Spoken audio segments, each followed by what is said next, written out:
As we head on in to the land of Dawn, I want to see how this magic damage is going to be applied.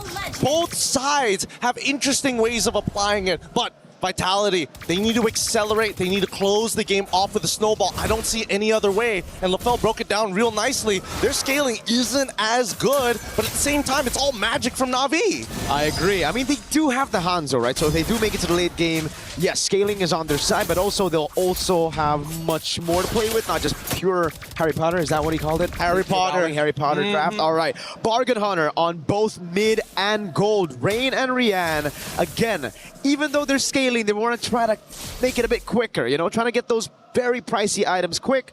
But you got to be very, very careful. Because you go for that, now you're losing a little bit of that combat stats, those combat stats that you would usually have. Yeah, especially in the laning phase as well, right? I feel like if any big mistakes do happen, naturally, I think that Na'Vi is going to either lean into it, and the same can be said about Vitality as well. They do have some early vision thanks to these Abyssal traps, but at the same time, you never really know. Where is Cine going to come from? Where is she going to attack? And if Rain is going to specifically get hit by an Abyssal arrow. Hey, Chell in the lane against Rian. Oh, she actually takes it.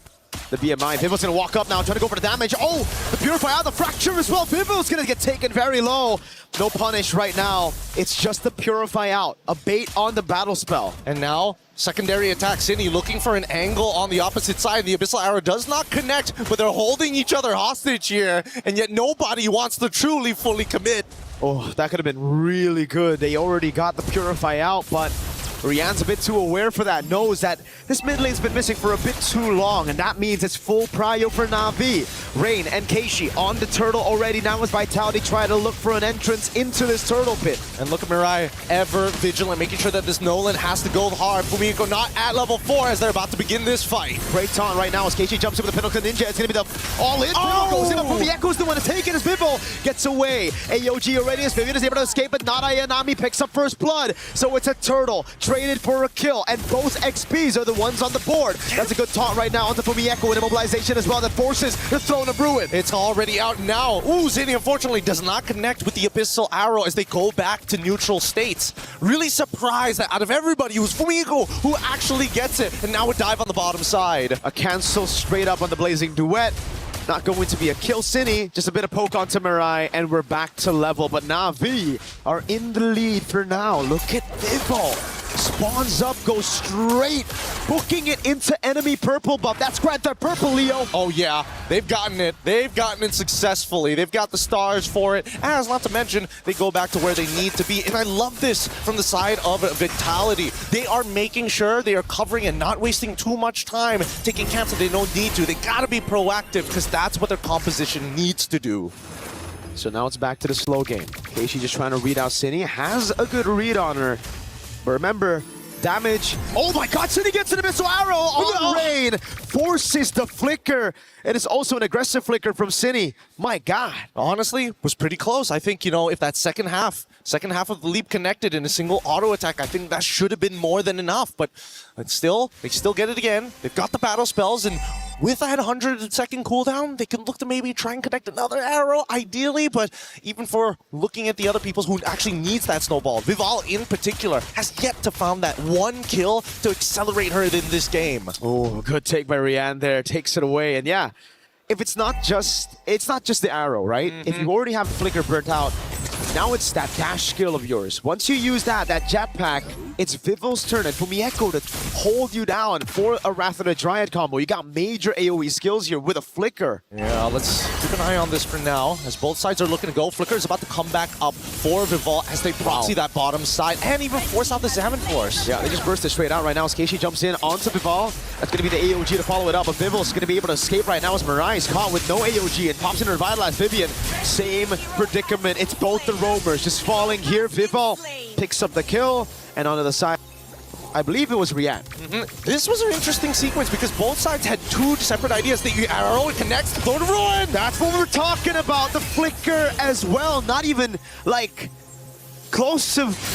Wait a second. Bottom lane. Chell's gonna go for the Blazing West straight up onto Rian. Vival's waiting in the bush right now. Rian actually reads it with the synchro vision. Crazy amounts of awareness now as Cine is able to bait out Keishi from that spot, but she has to get away. Now the falling star move for the chase as Fumi got away earlier. Oh my goodness, when are we going to go back to neutral states?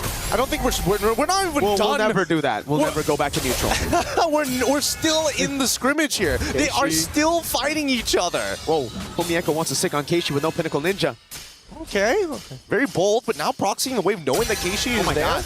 Hey, are they not doing anything about this? Okay, I mean, can't. Fumiko is just like, try me, fight me. Both of you at the same time if you have to, ideally. You know what? I think I agree with LaFell, man. I think the Alice needs not just the skin, it needs like one of those MSC Farsa skins. Or sorry, was it Atlas? The Atlas skin that you need to roll for. It has to be exclusive. It's got to be exclusive. Or maybe something even further.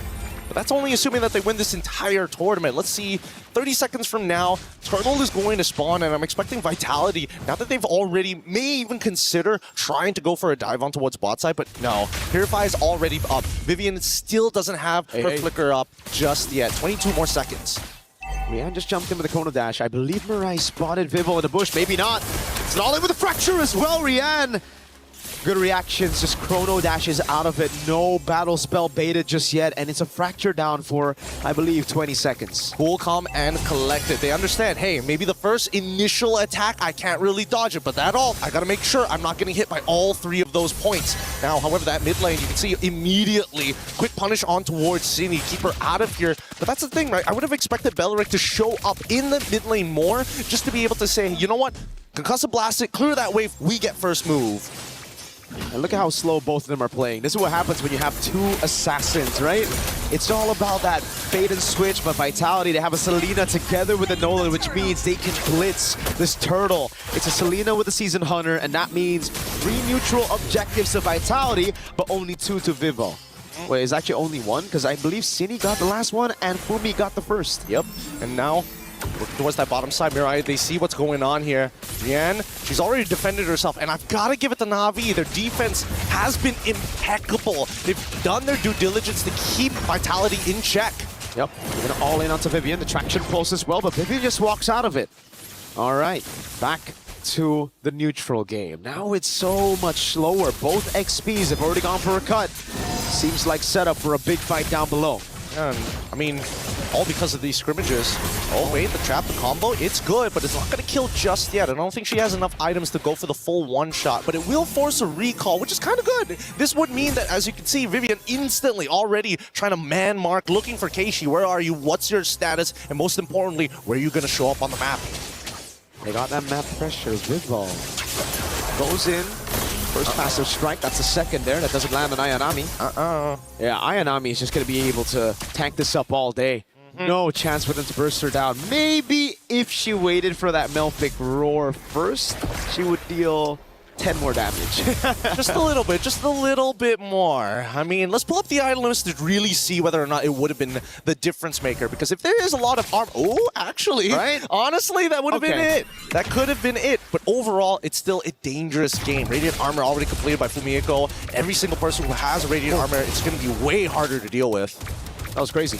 Right there, an attempt. Vivian on it as well, trying to siege this tier 1 down as Fumi Echo tries to cut under tier 2. Rain, big pickup, Sky Piercer. We have to look at this fight.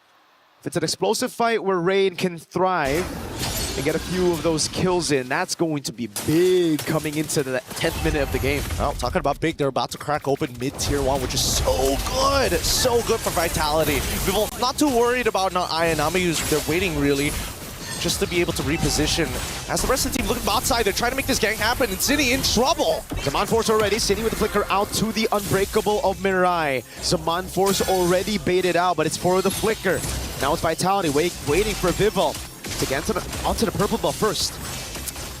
Don't have a naturally pushing wave here, and I think Vitality recognizes this too. Purple buff just obtained by Vival. I don't know if this is the position they want to fight in yet, but at the same time, they can't afford Navi to actually hold on to first position.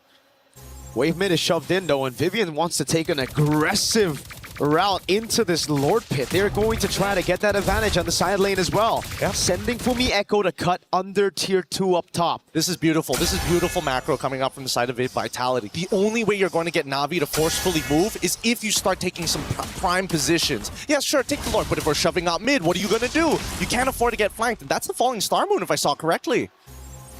It was onto Cine. The rest of the team now coming at Ayanami. Wave up top is going to take the tier 1 down. So Vitality, take any structures, just the macro control as Na'Vi have to just group up. This is the nature of their composition. It's built to team fight, and it is not good at splitting up to deal with these split waves. Oh, it's looking really difficult. As soon as Keishi shows her face, I think that's when Vitality are going to start attempting the Lord. And then it's that consistent back and forth. And I think even for Rain, right, there's just no more camps to actually maintain those stacks overall to get the maximum range from her auto attacks. So at this point, Vitality have all the advantages and really maintains control and tempo over the game. And Fumi's just going to stay up top. No Zaman Force means that Fumi Echo can stay here a bit longer. Goes for the cut again, this time with a bit of backup though. So Rian, she decides to walk up. It's going to be very scary. Vivo, what a bush to hold right here. Trying to go for that cut. Not on the minions though. On a player, Rian. She's selling it. Might just fall into it. So going to be used up, and now it's going to be the fracture as well. Zaman Force comes in, but Vivo pops her there. City going to fall as well. Keishi going to be very low. Fumi Echo with a flicker in onto Keishi. Now it's Chell the Blazing Duet. The Wrath of the Dryad taunts Mirai. And now she's going to get double taunted. Not able to get the AOG in time. They're dancing around now. Ayanami must peel, and Rain is telling them to stay back, demons. Go to the Lord where you belong, and Vitality is more than happy to oblige. Impeccable macro from Vitality.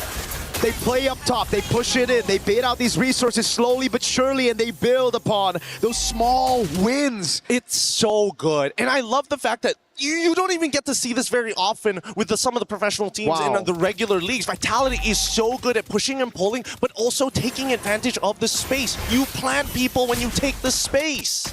It's just ridiculous how good they are able to execute this very difficult to execute composition. The Abyssal Arrow really lands. We gotta breathe, we gotta breathe. And even a Zaman Force coming out from Rian here. I don't know if Na'Vi is losing composure, but you can also tell that Vitality, they're not slowing down with a 6K lead. Oh god, good taunt there. I don't think they're gonna lose on composure just yet. They have a very good composition to bring it to the late game, but the Abyssal Arrow lands again, and the Wrath of the Dryad is just barely missing out on the front line. Vivian with the Blazing Duet, or sorry, rather, escaping away. The Blazing Duet comes in from Chell, and they burst Rian down through the Zaman Force. What? Keishi with the jump. Vivo able to escape right now, but Keishi taunts her down and gets a shot. It's Cine running away as Keishi continues, but she ran out of time as Chell goes into mid, takes the base turret down, and it will be just one base turret with the First Lord. Honestly, all things considered, pretty good from Vitality. They get an inhibitor, they put both of them really, really low. They got a kill onto Rian, which is even more impressive. And not to mention, all they had to sacrifice it was Vivel, who was already doing significantly better than Keishi all throughout this game.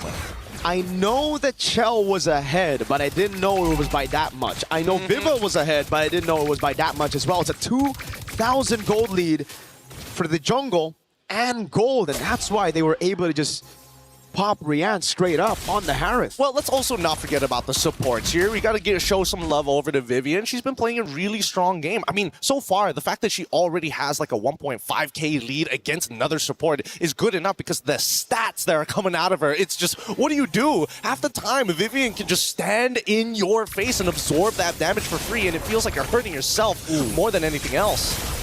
They still got a composition to play in the late game. They're going to be caught now. Pops in the Wrath of the Dryad, finds everybody, but there's no throw in a ruin. The Alice is in the bottom lane, and it is a punish from Na'Vi over on Vital. Chell. Oh, damn. They got to be a little careful here. They can't just take the free shots coming in from Chell. That corrosive side will build up, and eventually you won't be able to escape from this Claude. At this point in time, at least 30 seconds left on the clock before the next Lord actually spawns. And I would say that from Navi's POV, they're a little bit off from getting those full items. Do they notice, though? Uh-oh, Cine's gonna run. The arrow slows Keishi down enough, but look, yes, it's Vivel. Maybe it's Vivel gonna be caught. Now Mirai goes in with the conceal. Too many dashes for the Nolan with the purple buff. She gets away. It was a risky move. She was waiting for the real body of Keishi to come back there. Hey, let's not forget that even Na'Vi had a sneaking suspicion of, hey, we don't see where this Nolan is. Yeah. Now we need to make sure we cover our backs. Oh, look at that burst. My goodness. It's all up to Keishi though. Oh, whoa. Ninja. She hasn't entered the AOG as well. Vivil's gonna have to go for the steal right now. The 50-50 goes to Vivil. Blazing duet in the winner crown already as Mariah's already used the AOG, and now it's a throw in her Bruin, only locking down one. It's a blinking forward again as Vivil tries to stop with the side. They're trying to chase them all the way through. Ayanami falling star move. Vivil gets right past them, and we're finally done with the chase. One singular wall keeps them separated. Oh, the arrow lands onto Rain. There's no one there right now, but his Amon Force has already been baited out as the Lord spawns in mid. And Keishi's back up. She's gonna try to go for a little bit more poke, but she just gets caught. Oh, almost a good read on that body. I don't know, because right now, if Vitality want to take advantage of the fact that Rian doesn't have that Salmon Force, they need to start pushing this wave right now. It's low, it has a low cooldown. It's going to come back in time. It looks like Vitality want this synchronized wave. Salmon Force already out. Fantastic pull by Navi onto the Lord, into the bottom lane, but the Lord will already take down that base turret together with Vivil. Now she goes on to Ayanami with a Helmet Shell, tearing through that health bar. It's the Abyssal Arrow again. That doesn't land. Vivil's already down. Throwing her in, lands on two right now. Shell pops in the blazing wind onto Ayanami, and she's going to get bursted out by Vivil. But the rest of the team now camping down onto City. Chell will be taken out by Keishi. This is Rian's moment. She can turn this all around. They've cleared the wave. They've cleared the problems. And now they hold strong. A near clean wipeout as Mirai just made sure, you know what? At least we know for a fact that Fumieko, she's out of there. 3 base turrets, but Navi show more than signs of life. They got signs of winning this thing with a comeback.